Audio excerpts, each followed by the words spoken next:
Okay. Hi. Hello. So, for Witness Wednesday, I wanted to share a personal testimony from this past weekend. I literally, by the way, I literally was just in my secret place with the Lord. I just finished crying, so I'm a little sniffly. Don't mind me wiping my snot on my shirt, for all the world to see, but that's fine. I'm literally in my PJs on my bedroom floor.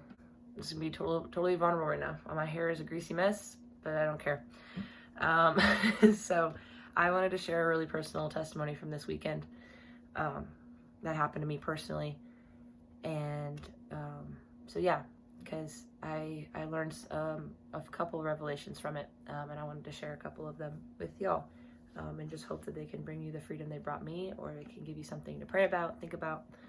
So yeah, this weekend I had some really tough conversations with my roommates. Some things in my heart came to the light, and just to elaborate, I have most of my life, really, I've dealt with a lot of pride, honestly. I've been very, very prideful. In areas I wasn't aware I was doing it, in areas I was aware. And in pride, it led to a lot of insecurity, a lot of shame, comparison. The list goes on. Frustration, anger. A lot can stem from pride, when pride's the root, at least. From those just hard conversations, I had to take a lot to the Lord and realized just how icky it is, how icky pride is. And so yeah, anyway, I really took things to the Lord, and I spent a lot of time with him. I wept a lot of tears, and I was very vulnerable with him. And one of the revelations that he brought me to with pride specifically, and where it can lead in a sense of insecurity and comparison and all the other array of things. I'm listing insecurity and comparison because that's where it led for me. But if pride leads anywhere else for you, please ask the Lord to check your heart and help root it out. But anyway, for those things specifically, I realized in so many moments in my life, either with my roommates or friends in the past, growing up, doesn't matter. Any moment I realized I was being prideful, I would ask the Lord to take the pride out of me, because I didn't want it. I mean, I really didn't ever want my pride. But I realized every time that I was releasing it to the Lord, I didn't like how I was feeling in the moment. I wanted the situation to end. I wanted the moment to end. I wanted to feel better. I wanted to fix it. And that mindset, that alone is pride, because it's not our job to fix it. It's not my job to fix it. I don't have that power. I don't have that authority. I don't. Neither do you. And so I finally came to this realization after a few conversations, and realizing every single time this has come up, I hate the situation and I don't like it. And I hated the pride itself. And in the moments, yes, I hated the pride, but I hated the pride of, again, the moment. I hated the pride. And I hated it. Like, this anger arose in me. Why am I this prideful? This is disgusting. I don't want to hold on to this. This isn't a pure heart. This isn't a pure soul. Like, the Lord literally died to take this away, and I'm choosing to hold on to it. If anything, I'm saying his death was for nothing by choosing to be prideful. And so, yeah. And when I finally came to that revelation of, I hate this pride, I hate this insecurity, I hate this comparison, I don't care about even this moment anymore. I don't care about the situation. I don't care that I didn't like hard conversations. I hate this pride. I hate this comparison. And I really decided I'm done with this. And so I did take it to the Lord, and I finally let him root it out. And I've seriously been walking in a freedom I didn't know I was capable of experiencing, because every freedom, I mean, it was still freedom, yes, but it was freedom of a moment. And a couple of days later, I was right back to living in pride, whether I realize it or not.